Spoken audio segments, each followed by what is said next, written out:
guys, welcome with a new episode of Renew Your Finance. We're happy that you guys can join us again for another show. Today we have a very special guest, Mr. Wayne Holloman. I know you guys I mentioned him in our first video as the gentleman that first introduced me to Dave Ramsey and kind of started us on this new financial journey and becoming debt-free and realizing that it was a possibility. So without further ado, we don't want to hold everybody too long. We're going to introduce Mr. Wayne Holloman, and we're going to just start off with this interview. All right, Rondell, you want to start it off? Okay, so good morning, Wayne. So for those who are on going to view this video or going to be on the call next week, Wayne is like 14 hours ahead of us in Guam, so we want to be respectful to his time. So thank you for joining us this morning, Wayne. I really appreciate you joining us today. Yep. Not a problem. Not a problem. So Wayne, we had our first session last week, and we got into the discussion with a number of other individuals that joined us on that session. And we first started out talking about the why. I believe that before you journey or start anything new in life, that as we are taking this new journey and being debt free, there has to be a why behind why we're going to do what we're going to do. Or why do we need to do what we said that we're going to set out to doing? So Wayne, so in your own words, knowing that you have done the things that Adrian and I have done, and you're well on your way to doing other great things within the financial arena, what started you out? What was your why, and what made you start that path of becoming debt free? Well, I've always been the type that have been looking for ways to get ahead, or just looking for something extra to do.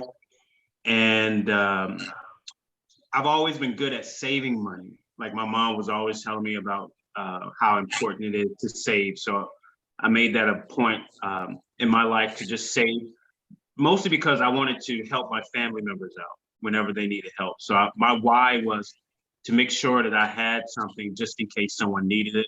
And then I also had a daughter, so I wanted to make sure that I was in a good place financially to do whatever I wanted to do for her. Okay. And then whenever I would visit home and would do for my daughter, I would also do for my nieces and my nephews. So I'll say initially, my family was my why, in the very beginning. Yeah. Okay. That's a great why. I would say that our whys for doing what we're doing, like either having employment or trying to eliminate debt or trying to keep a certain level of income coming in our life, somewhat always revolve around our family. But how were you able to accomplish that? I mean, understandably, you said you always was a great saver. Was that just your being mode and method in accomplishing your why, or did you incorporate other things in there in order to outside of savings? Because we all save, but even I saved, but at one point in time in my life, I wasn't a very good saver. I mean, I had that rainy day, but at one point in time, I only had like $500 in my account, just in case my car got wrecked. I could pay that insurance deductible so I can get the insurance company to pay for the rest of the damage to my car. So what in that regard of your why, what other methods did you pick up in your journeys or in your life in order to carry you further into this debt-free arena that you're currently in right now? Well, I was in the military for 23 years. So the whole time I was in the military, I was saving money, right? So it wasn't until 2018, I'm out of the military, of course.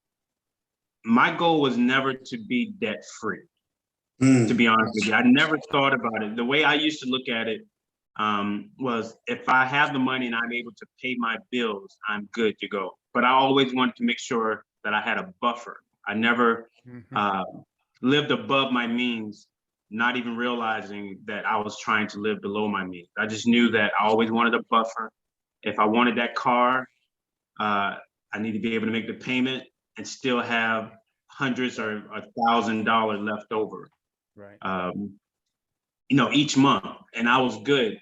So it wasn't until so just hopping right into the whole debt-free journey, I was complaining at work one day, and Adrian knows Xavier. He was a mutual coworker of ours, and I was complaining about the housing prices in Virginia, and it was just me, but the houses were so big, and I was saying I don't need a house that big, and at the time the homes were like over $350,000, $400,000, and so in the midst of my complaining, Xavier just asked me, do I know who Dave Ramsey is?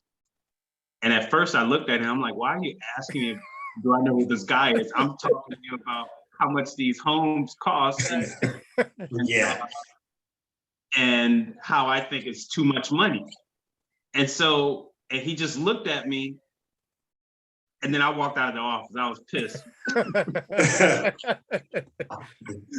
I walked out of the office, I was pissed. I'm like, I guess he was tired of hearing me complain about stuff, right? So I just walked out of the office. But what I ended up doing is I looked up Dave Ramsey. And that was August of 2018. And from that day that I started listening to Dave, I started developing a plan, because I will say this. You said that you had like $500. Dude, I had so much money in the bank.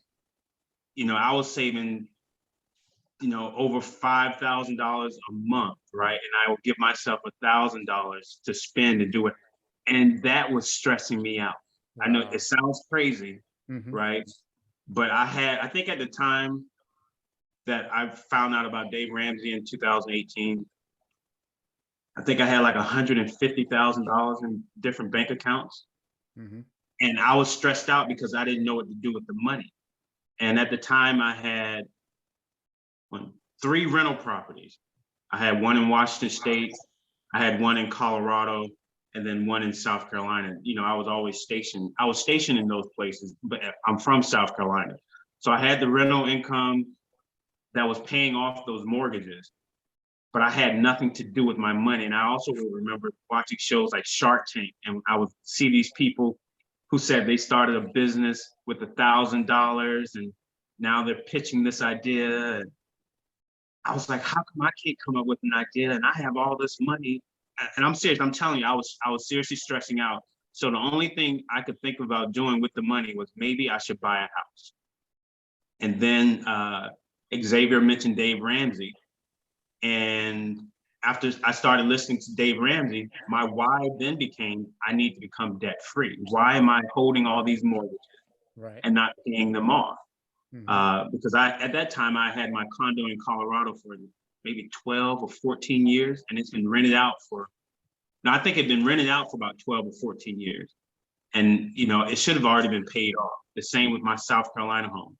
So after listening to Dave, then my why became, now I need to become debt free, because I really didn't have a plan. I was just paying the bills and I was saving money, but it legitimately stressed me out. Right. I mean, it was a good problem to have, but it was a problem that I've always had, so it didn't feel good to me. Right. You know what I mean? Yeah. I'm totally tracking what you're saying, especially the military part. I'm a retiree, 22 and a half years in the military. And I can say some of the things that you're saying now is similar to my journey, especially my last couple of years being in the military, right? You're about to get out. The 1st and 15th always came on time every time, regardless if the government decided to shut down or if they did a furlough for the government contractor or civilian worker, the military man or woman always got paid on the 1st and the 15th. But what I was bad at, I will tell you, and I happened to come into the knowledge of Dave Ramsey through Adrian. It was an ironic way. We were playing 2K and one evening in Germany and one morning where he was at, and he mentioned, have I ever heard Dave Ramsey? Because I guess around the same time you guys had talked about it in the office. Right. That's when he became interested in it. Also, based on that discussion, you introduced it to him, and it's great. And it's intriguing how word of mouth these things come full circle, so to speak. And so when he mentioned it to me, I was like, okay, let me look up this guy, Dave Ramsey. If he's excited about it, then there must be something about it. But the one thing that when I looked up Dave Ramsey about it, it was that zero-based budget. So when I heard that thing there, because I mean, my wife we were in Germany. I mean, things are pretty cheap in Germany. 400 or 500 euros. It was nothing. We was below 400 or 500 euros in a weekend. like it was nothing to get on the bullet train, go down to Paris for maybe be there in 2 hours, tour around Paris, get right back on the bullet train, be right back at your front door. So when it came down to the word budget, I can't speak for most, and I want to ask you that question. When you heard that first word, where Dave mentioned budget, when I heard about budget, it kind of gave me to like, oh, this is going to be an argument. You know, I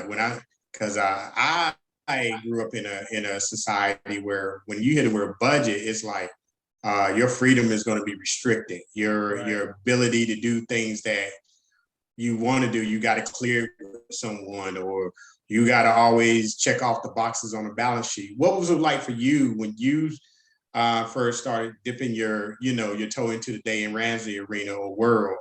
And that word budget, Dave Ramsey was so serious about, you having a zero-based budget, being able to tell your dollar what it should be doing versus your dollar, in my case, was telling me what I was going to do.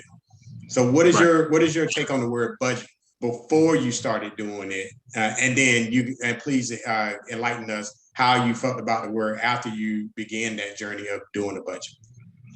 It was fairly easy for me. You know the saying, when the student is ready, the teacher will appear. Oh, okay. So that's how I felt about Dave Ramsey, because I was already Ramsey-ish. You know what I mean? Okay. At the time, I had no credit card debt. I just had I bought my daughter a car, because this was back in 2018. So I bought my daughter in 2018, a brand new car. And I had my 3 mortgage payments, but the 3 mortgage payments were being paid by the renters. So in my mind, I didn't have any debt. So when I started listening to Dave, the budget thing wasn't a problem for me, because I was already there. My only issue that I personally had was just trying to figure out what to do with my money. Okay. That was it. But I would say that now I'm more tighter on my budget now than ever before. Okay, why so? Because it's very important. Like you say, it's very important to tell your money where to go. Because here's the thing, I'm debt free now. So it's like in my mind, or part of my mind, I can say, I don't need to worry about where my money's going because I don't have any debt, which is not true, because I can find myself spending money on stuff that I really don't need if I don't put myself on a budget. So it's like I was saying before, I would say this, like yesterday, right?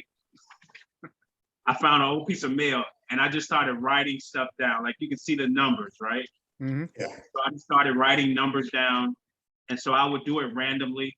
Sometimes I do the same thing over and over. When it comes to my monthly budget, I also have a spreadsheet that I have at home, and I have the same spreadsheet at work. So during lunchtime, I just run the numbers. But like Dave says, you have to tell your money where to go, or you're going to wonder where it went at the end of each month. Right. So you absolutely. You have to treat money like it's a child. You have to tell it what to do, where to go, when it needs to be there, and when to stay. Right. Right. That's absolutely. Good. Yeah, it's all psychological, right? And once you're able to manage that money, in my mind, that's also letting Spirit and God know that, okay, now that you can handle this, if you were to gain an increase, you would know how to handle that as well. So, Amen. It's like the saying, God won't put more on you than you can bear. So if you can't manage the little bit of money that you have, you wishing for more money will probably never come, because you keep mishandling with the little that you do have. So manage what you got. And so when the increase comes, you won't mismanage that. And then you will be able to grow and also in the process help others, because that's the ultimate goal. At least that's my ultimate goal. Right. Okay. So absolutely. to put it plain and simple, the budget wasn't easy. but it is very important. And so what I do now currently, it's still, it's still a struggle, not a struggle, but I'm still trying to figure out like what I'm going to do with my money, right? So what I do, I give myself an allowance every 2 weeks. Oh, So it's like I take money out of the bank, I have a safe, and if I want to buy something, like if I wanted to go out to eat, or if I wanted to, I don't know, buy an energy drink, I won't use, I don't have to go to the bank, I don't have to use a credit card or a debit card. I just use the cash that I have on hand, and I have more than enough, because what I realized with the budget is made me see what I really don't need. Right. Like, okay, okay. Yeah. Like how a lot of times, people eat when they're bored. A Mhm. lot of times when you have money, you can spend it when you're bored, or you can spend money you don't have when you're bored. Right. That's Or- interesting that you say that, Wayne. I read an article, or actually I saw a video, and it's posted in the Facebook chat, that during the pandemic, when we was at the height of the pandemic, right in the midst of it, one of the things that people did while they were in the midst of the pandemic is that they started spending things randomly because they couldn't get out, or they couldn't do, some socialization that they're accustomed to doing. And what resulted in that is that they have an increased debt now. Their debt ratio has increased dramatically, especially with the inflation rate that's going on right now.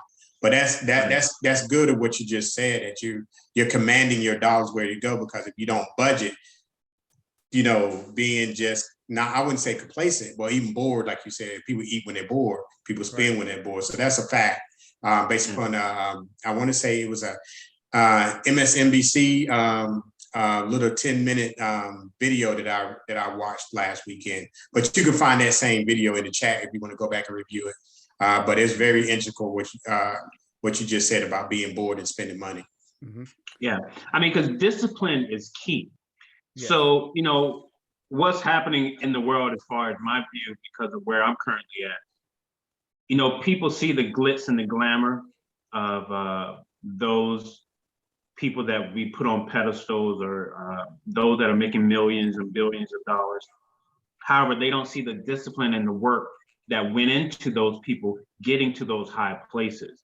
Right. So it's like a drug now, to where people want to experience that right now, even though they haven't put in the work that others have to get to where they are. And, and they could be living off of old money, like money that might have started hundreds of years ago, or maybe 10 or 15 years ago, that family or those people are living off of.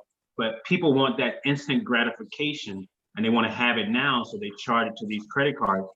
And they don't see the discipline that's needed, that those people probably have, to get what they got. And then also, not just to get what you got, it's even harder to keep it once you get it. Yeah, absolutely. Yeah, because one thing, Wayne, that we found is that if you don't have a plan or some kind of a finish line, then you'll just keep running a race without any clue of where you're going. So very true. Yeah, very true. Because I read. I'm sorry. Go ahead. Yeah, go ahead. Yeah, you're good. Go ahead. I read a lot of books, right? And a lot of the stories are told differently, but they're the same. Like I love.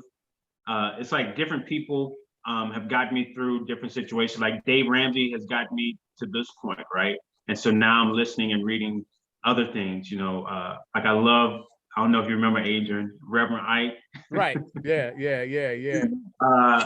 Wallace D. Waddle, Neville Goddard, Napoleon Hill, Louise Hay, Wayne Dyer, Zig Ziglar, Les Brown, James Allen. I listened to a lot of these people, Catherine Ponder, Earl Nightingale, and you have to come up, like you just said, you have to come up with a plan. Yes. It's like you're not going to get on, like you go on those cruises, right, Adrian? You're not going to get on a cruise ship without knowing how you're going to get from point A to point B, or that pilot or the captain of that ship, right, or the captain of that plane not knowing how you're going to get from point A to point B. So it's the same with your finances. So it's all about what it is that you want out of life. Yeah. Yeah. And most people don't know that that is the decision that they have to make because we're not taught that. Right. Mm. Right. Yeah. So where you at in life is a sum total of your thoughts. If you're not where you want to be in your life, it's because you haven't created a plan and you haven't thought much about it and just living day to day. Yeah, that's great. Yeah, you have to create a plan. And right now, like yesterday, I was creating an extravagant plan, which I don't know. Well, it's not that I don't even need to know how it's going to happen, but it's the fact that I'm planning it, right? Because when you start creating a plan, it's going to set you out on this path. And it's going to be an invisible path. And then you're going to meet people that just stops you in your track. Have you ever heard of Dave Ramsey? Right. Right. Yeah. You know what I mean? And what happened to me? The way I look at that is because I was already listening to these people that I just, named, right?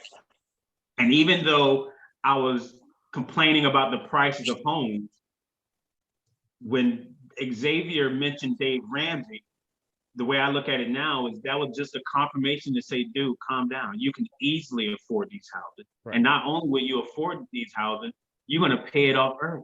Right. And Wayne, one thing that I wanted to do while you're touching on that subject is, can you kind of tell people about your journey? Now, you said you had 3 rental properties. What did you end up doing with those 3 rental properties, based on the new information that you got from listening to Dave and some things that kind of made sense to you that you may not have looked at before? Right. So when you listen to Dave Ramsey, you're going to hear all types of stories, real stories from people across America and Canada, calling in, giving their stories and their situation and asking Dave for advice. So I would listen to Dave every day for hours. And there was a caller, I remember calling in, that said he had rental property in other states and he wanted to buy a home in his current state. And he asked Dave, what should he do? And Dave was like, well, it's a no-brainer. Why are you trying to maintain homes in another state? You're not a good landlord that way. So sell those homes and take the profit from those homes and put it down on your current purchase and then do the 15-year mortgage. So what I ended up doing, I did things a little backwards. I paid off the Colorado condo because I had the money. I think I owed like $6,000 to $8,000. So I just took the money out of my account and just paid it off. Like, I think the next day after I heard that. And then I paid off, no, I didn't pay it off. I think I paid half, like $20-something thousand down on the South Carolina home. And then I put the house in Washington State up for sale. So I sold that house fairly quickly and I had like a $36,000 profit. And then I was like, oh, sell the Colorado condo. Even though I had just paid it off like a month prior, I then decided to sell it. Mm-hmm. So then after doing that, I did it kind of backwards. I sold the Colorado condo. And so I think at that time, after I sold everything, I had like $250,000 in my bank account. Okay. All right. Okay. Yeah. And so then what I did was I found, and Adrian, you've been there, I found that the beautiful townhome that I have. And at the time, of course, I was saying it cost too much, but now that I think about it, it was a good price. It was $380,000. So what I did was, because Dave tells you when you sell these properties, the IRS is coming for you. So you need to make sure that you set money aside as well. So what I did was I put $160,000 down on the house. I think I spent another $25,000 furnishing it. Mm-hmm. Then I bought a new car because by that time, Adrian and I were working together, but then that contract ended. And so then I started working another job. So I was thinking I was going to have to drive to work and I wanted to save gas. So then I bought a 2019 Camry and I paid cash for that, which was like or $20,000. And yeah, I almost forgot about that. Yeah, then, so that was in December of 2018. Then I got another job. So it's almost like the blessings keep happening. I would say this, I don't mean to jump off track, but I would say when you do create a plan and you start working that bad boy, things are just going to start happening. Right? Yeah, absolutely. Then I got another job opportunity that gave, it was less paid, but the benefits outweighed the pay because it was overseas. But before I go there, so because of my income, my retirement, and the selling of the home, it's like, it looked like I made like over $300,000. I didn't know that there was a cap on your income to where you can't write any taxes off. So my tax lady told me, hey, now you owe the government another, I think I owed $36,000 or $37,000 in more taxes. So then I had to pay that off. And then after paying that off, in September of 2019 is when I took a job overseas. And that's when I really got aggressive in paying off the mortgage. Okay. And that's the current home, the townhome that we're discussing that you just recently purchased. Right. So to go back to Adrian's initial question, by listening to Dave Ramsey, I sold 2 properties and I took the profit from those 2 properties and paid pretty much I put half down on the condo. I put half down, 160,000. I bought a car, which was another 20,000. I furnished my house, which was like another 20 or 25,000, I forgot. And then I had to pay another 30-something thousand in taxes at the beginning of the year to the IRS. So I was able to use that profit and the money that I had saved to do that. Okay. So Wayne, it's almost like your story came full circle. And let me just paraphrase of what you shared with us. You was always somewhat in the know of what your finances were, because you was always a guy that really wrote down your money and wrote down your savings. You already had some investment properties. You had in 3 states, 4 if you would have had the condo at the same time, if you had the other 3. Right. South Carolina, Colorado, and Washington State, and you were able to offload those properties and take the revenue of those properties and invest in the current condo that you currently have now. And for those that may join us on the channel, Wayne is a certified Ramsey financial consultant. Am I not correct in saying that? Coach. Yes. Coach. Yes, coach. So your journey has gone full circle, where you were once wondering who this entity was, Dave Ramsey, because in my house, it became almost taboo when I kept saying his name, Dave Ramsey, Dave Ramsey, Dave Ramsey. Like a cuss word. Yeah, it almost became a cuss word. At one point in time, it was a cuss word, but now it's socially acceptable in our home. And then you've gone on the journey of some progress faster, if I'm correct in saying that, depending on when they become in the knowledge of the day. Some progress faster through the baby steps than others based upon where they're at in life at that particular time. So take us through your journey. If we were you and you were progressing through the baby steps to the point you decided, like, hey, I want to take this a little further. Take us through your journey of that, because understandably, you have probably progress through the baby steps pretty quickly. Like baby step 1, have $1,000 emergency fund. Baby step 2, pay off your debt. Now, which we just went through, you just started eliminating all your what you would consider as debt. And what people need to understand is, whether it be good debt or bad debt, it's still debt.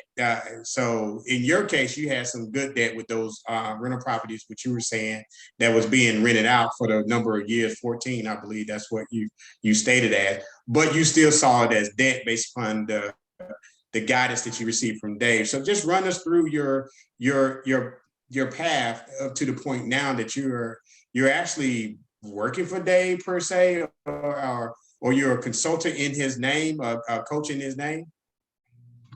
Yeah, so I feel like, well, I didn't have to do all the baby steps. Pretty much I caught Dave at baby step 6. Right. Okay. After I unload my properties,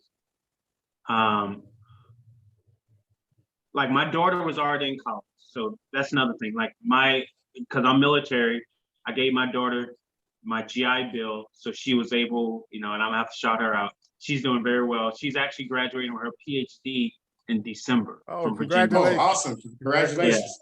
Yeah. Yeah, in engineering education. So she's smart. Yeah.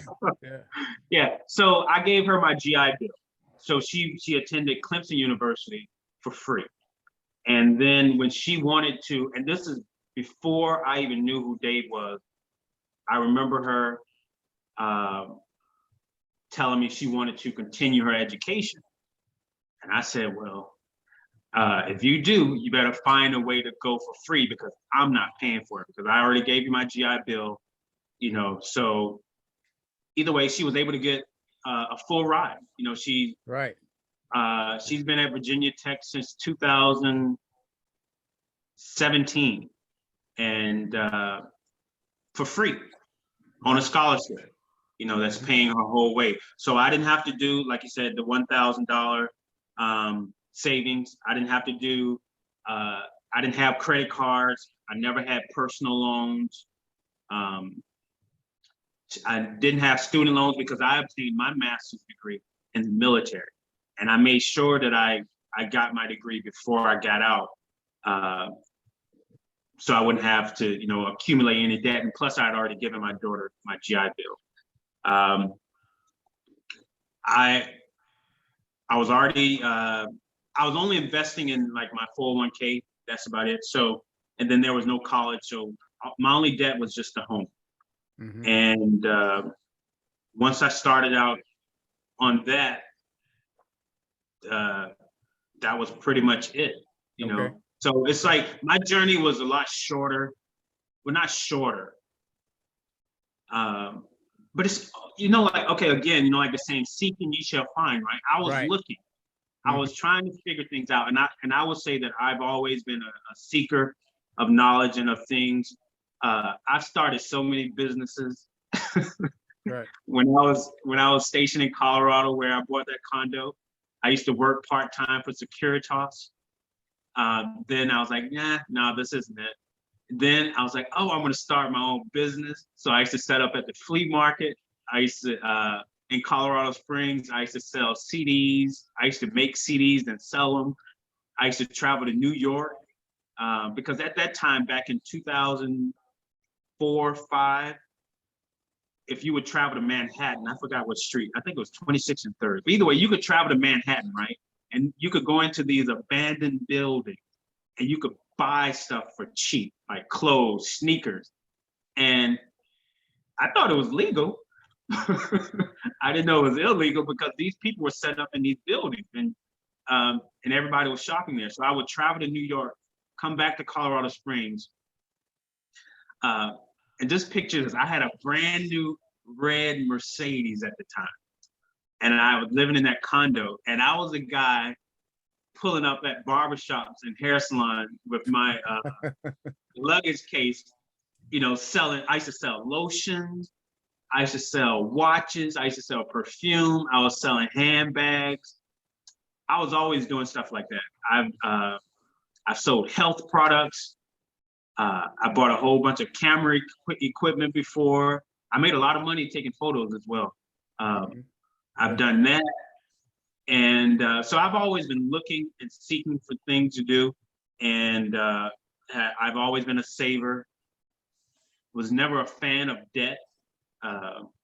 Just wasn't my thing.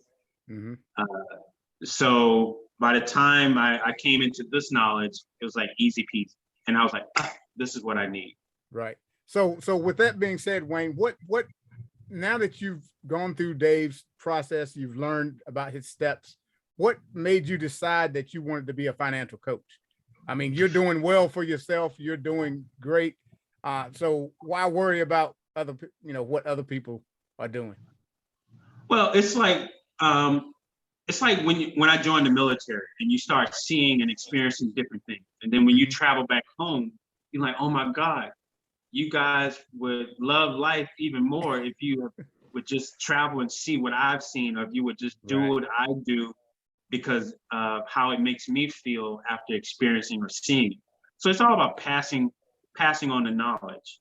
At the time when I was in Washington State, I used to listen to Zig Ziglar and Les Brown, and sometimes Tony Robbins a lot, because it was a stressful work environment. So it's like I listened to those people to keep me motivated. And then when you listen to them and you hear their stories and you hear why they do what they do, they're pretty much giving back because of what they've experienced and what they found to lift them up. Now they're giving it back to people. So my reason for becoming a financial coach was to do the exact same thing, because I know a lot of people that don't budget.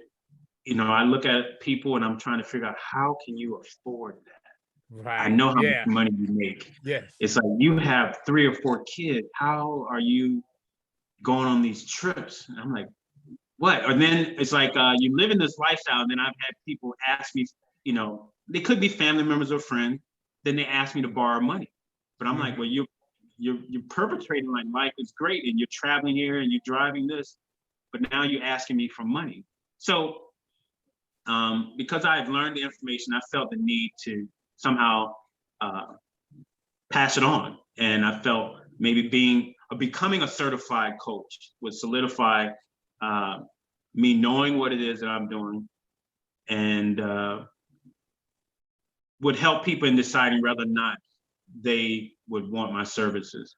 Okay, that's great. That's great. That's great. Yeah. And just from you mentioning Dave Ramsey to me has started Renew Your Finance. And basically the whole reason we started this whole podcast is God put this on my heart probably about a year ago. But to be perfectly honest with you, I was scared to death of doing this, getting up on camera, being in front of a camera, talking about finances. I had the voice in my ear always telling me that, nobody wants to hear this. Nobody wants to talk about their finances. That's none of your business. Then everything in my mind made me a reason why I didn't want to do this podcast, or why this podcast wouldn't work. And I started listening, like you said, listening to different books, and it just changed the way I thought about different things. And my whole purpose for starting this is, God said, I blessed you with the ability to get to baby step 7. You were my motivation. You were my mentor, so to speak. So I looked at you, and that helped push me to, Wayne is in baby step 6. I said, I want to be in baby step 6. So I kind of used that as motivation, and I surrounded myself by people that were doing and thought the same way that I thought. So it didn't do me a benefit to continue to hang around people that thought that having monthly car payments was a good thing. I'm always going to have a car payment. If that's the kind of talk that you always hear, you start thinking to yourself that that's the way, it is. And it's all right to have a car payment. Like I was telling people my story before, and I'm not going to talk a whole lot here, but it was just the month before you introduced me to Dave, we talked about credit scores. Now, in our community, in the Black community, credit score, if you ask people what about finances, the first thing they bring up is credit score. If you're going to be good financially, you need a high credit score. That's what we were taught. That's how we were brought up. So can you kind of explain to the folks listening what a credit score means to you, and how that relates to finances? Well, in a nutshell, a credit score is pretty much, how good are you at paying your debt on time? Okay, that's pretty much. How good are you at accumulating debt and paying it off on time? That's it. It has nothing to do with you investing in your future. It has nothing to do with the money that you're able to save weekly, monthly, or yearly. It has nothing to do with you setting up a trust fund or creating success for your family. It just has to do with your ability to create debt and pay it on time. That's it. Okay. That's good. That's good. Yeah, that is good. So being a certified Dave Ramsey coach, financial coach, obviously you service people, as you said, you obtain this knowledge based upon not only going it through yourself, but also going through the academic portion of it with Dave Ramsey. Thing is, he has a university. I'm not for certain if he does or doesn't. So in your experience in coaching people, what type of things have you ran into that kind of like, wow, if they could just stay on this path that I'm assisting them to go on based upon the knowledge that's available to them, they can get to the point or the place where they will ultimately like to be. Share some of that experience with some of the individuals that you have coached in your since becoming a certified Dave Ramsey financial coach. Well, it hasn't been great. Yeah. To be honest with you, it has not been great for me.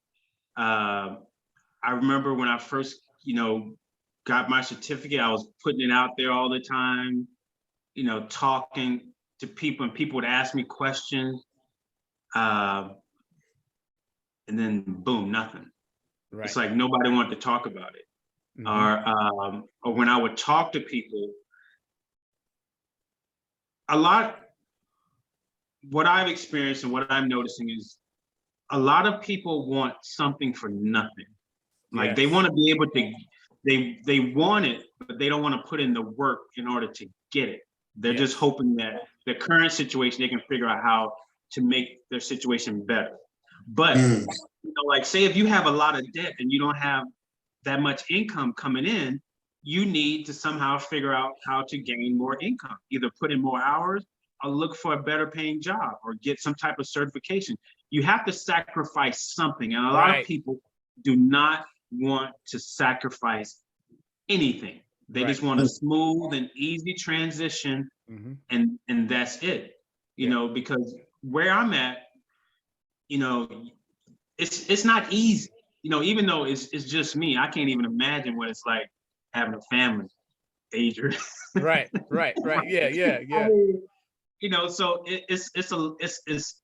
it's more mental and psychological than anything. Right. So I would say my journey as a coach hasn't been easy. And I would say I just recently got a breakthrough with someone, I'm not gonna say who, but before the person would say, I don't want to talk about finance, or they would say to me, I come across as if I'm preaching. And so I can see when that. you get feedback like that from people, I'm like, okay, maybe I need to reassess. And I think I don't know if you remember, Adrian, when I said on my page, I was like, hey, I would no longer be talking about finances. I just remember that. Because I noticed people were not responding to me well. It's like they want to see the pictures of you enjoying life, spending money. Right? Yeah. and to reiterate on that, Wayne, if you were to post a picture of you buying a brand new $90,000 car, you would get like 200 likes on your page. But if you post anything about paying off your home and being 100% debt free, you would get like maybe 20 likes. Or just talking about trying to help people. But either way, my journey as a financial coach, I would say I just had, again, one breakthrough with the person who she finally just listened to me, and I helped her come up with a plan.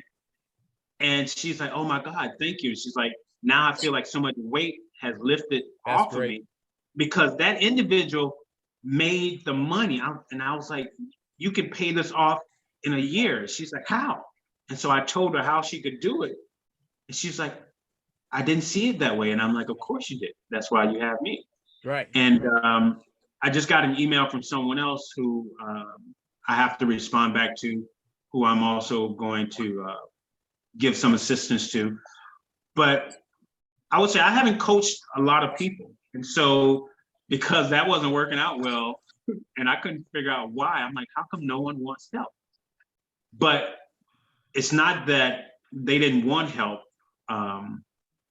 It's just that I was putting stuff out there to people that wasn't asking me for my help. Right. Okay. Yeah, that's good, Wayne. That's good. Yeah. Right. They weren't That's good. asking me for my help, so therefore they could care less about the information and the stuff that I was posting. So then Gotcha. I stopped posting, you Mhm. know, and so now I'm trying to rework things, and instead of even instead of just doing the financial coaching thing, I actually started a YouTube channel, and I'm just reading different books.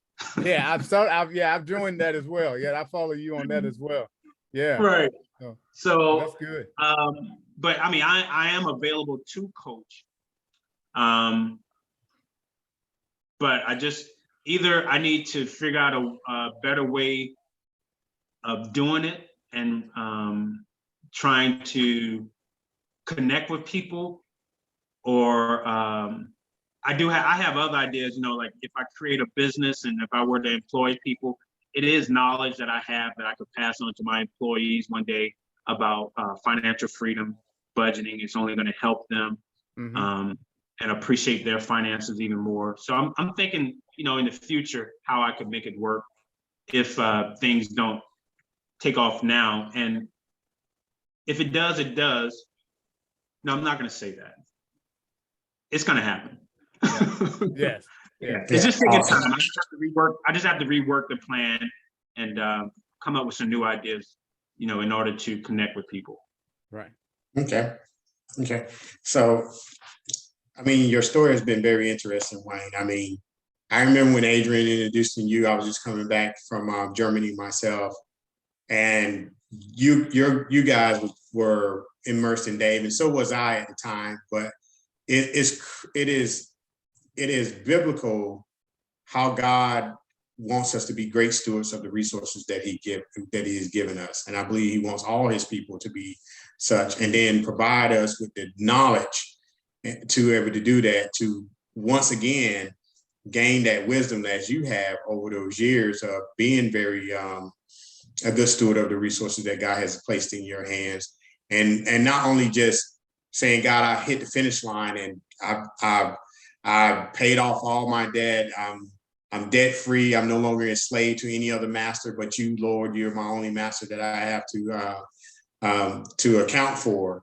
To take in that knowledge and the wisdom of those things that you've gone through, to give back to people, to assist them in the same manner, which oftentimes that is the hardest thing to do.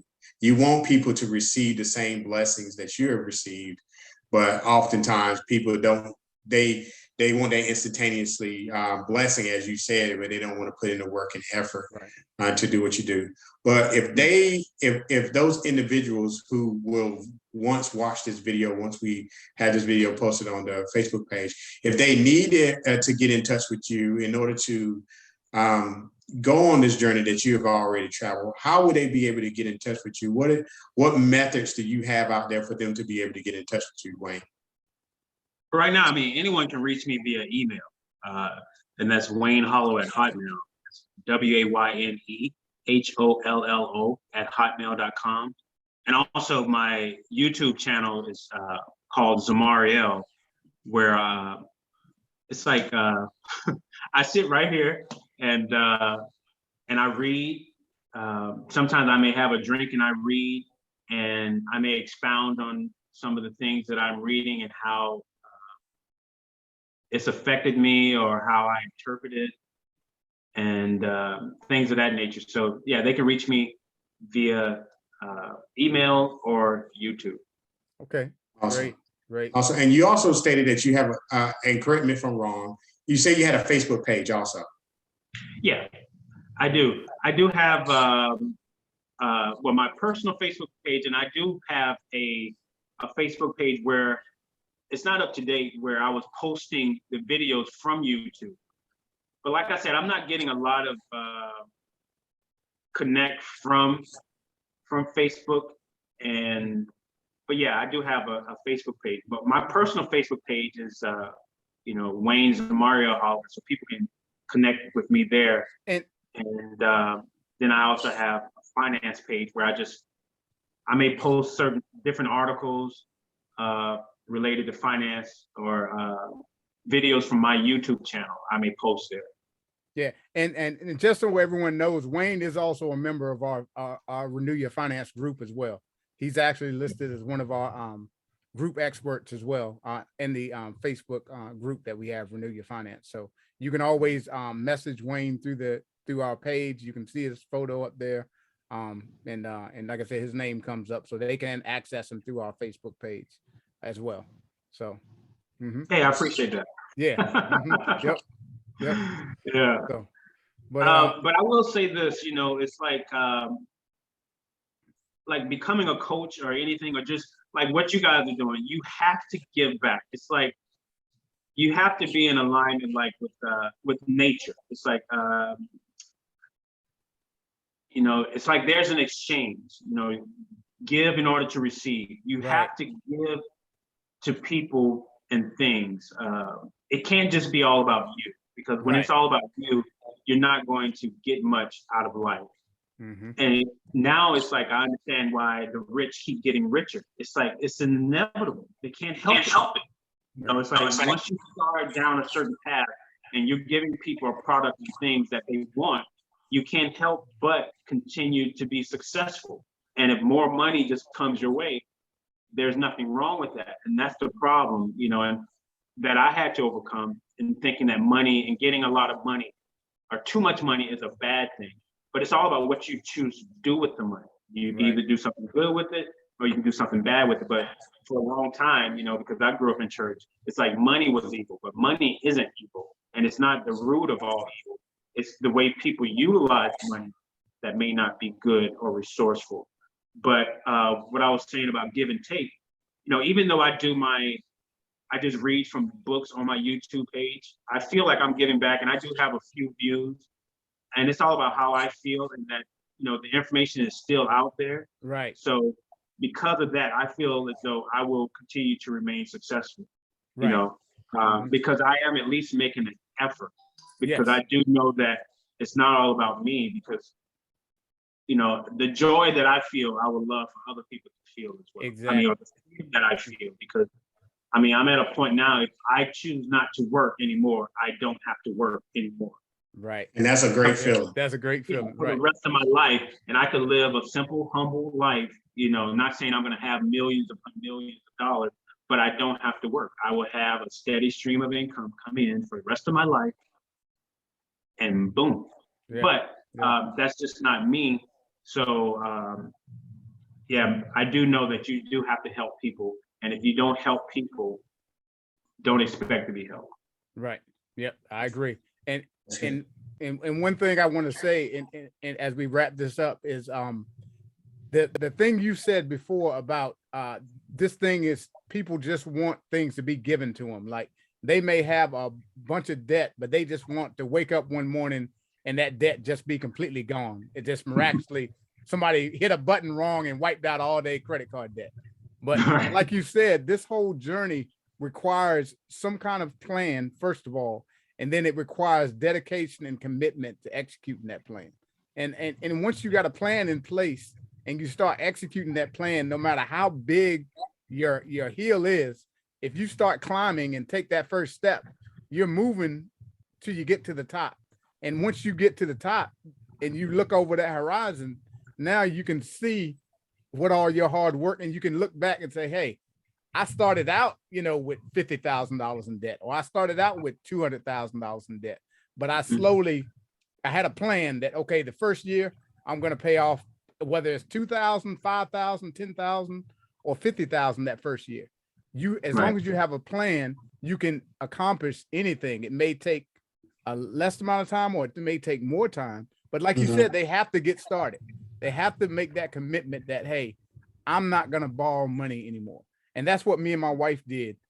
That's one of our founding cornerstones, is we said, after we listened to Dave and I got around people like yourself, is I said, this is how we overcome this. We make a decision right now, draw a line in the sand that we will no longer borrow money. So if borrowing money is off the table, then that makes a lot of your no's a lot easier. So this new $40,000 or $30,000 card you see, if you don't have the money to go there and pay for it, then what? We can't afford it. And that's the attitude that we took moving forward. And that's how we spearheaded, you know, going from baby step 1 all the way to baby step 7. which we achieved last year, like yourself, Wayne. So we own our home free and clear. We own, we own everything, but we started at the bottom. Everybody here, they hear the song, we started at the bottom, now we're here. So right. we started at the bottom. We started at baby step one. We focused and we listened to, like you said, testimonials from other people that gave us that encouragement to keep going. And that's the whole reason that we wanted to have you on today, is to let people know that there's people from all walks of life. Wayne's a single gentleman. I'm married with kids. Rondell's married with no kids. So, I mean, you got people from all spectrums that can give you different, views on how they became debt free. But the goal was, we all started with a plan and we stuck to that plan, no matter how hard or uncomfortable it got, no matter how, we got a lot of side looks from other people when we said that we wanted to be debt free. We said we didn't want to, it's not normal to people. And that's why, and Rondell, you probably experienced this yourself as well, that, when people say, when you say, no, I don't want a car payment, I'm going to be 100% debt free.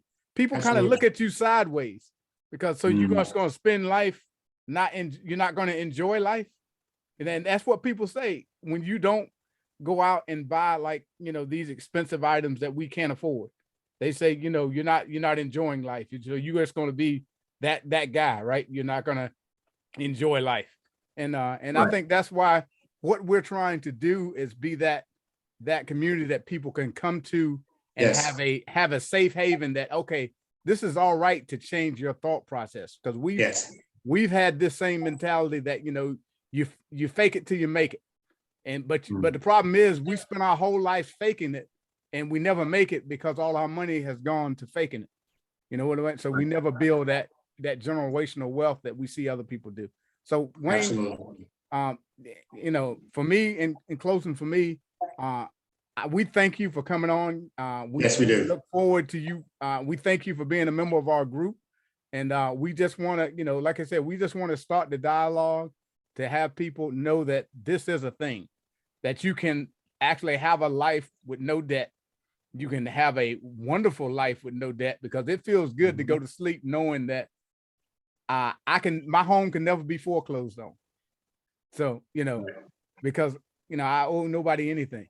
So we just want to share that same thing and be a light and a testimony to other people that you can enjoy this same thing too. But this is what it's going to require of you to get there. So absolutely. Yeah.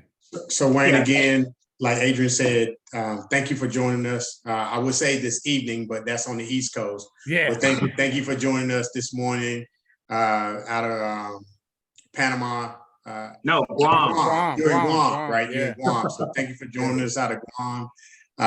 Again, we want to invite you again, especially during our small group meetings. And anyone that you have in your circle that would like to join within those little small groups that we may have, please invite them along, because, again, as Adrian already stated, we want to share this with everyone, not for a attaboy for ourselves or a good high five, or look at me, but it's more or less, look at what you're doing, or look what you can do if you just renew your finances and let your faith be bigger than your fear. So thank you again, Wayne, excuse me. And I'm sorry for chopping up your name. I know I've done it like 3 times on this call, but thank you again, Wayne, for joining us this morning. And we hope to see you on the call again. Yeah. Hey, and I just wanted to say this, because I don't know if I said it or not, but I paid off $299,000 in 27 months. Wow. Now that is awesome. I just wanted to make sure I threw that out there. And that just goes to what you were saying, is that when you got a plan, now, if somebody had asked you the month before you started following Dave or started this plan, if they had asked you in 27 months, could you pay off the amount of money that you just said, $400 and something thousand, what would you have said to that person? I wouldn't have thought that it was possible, for sure. Or I wouldn't have been able to see it.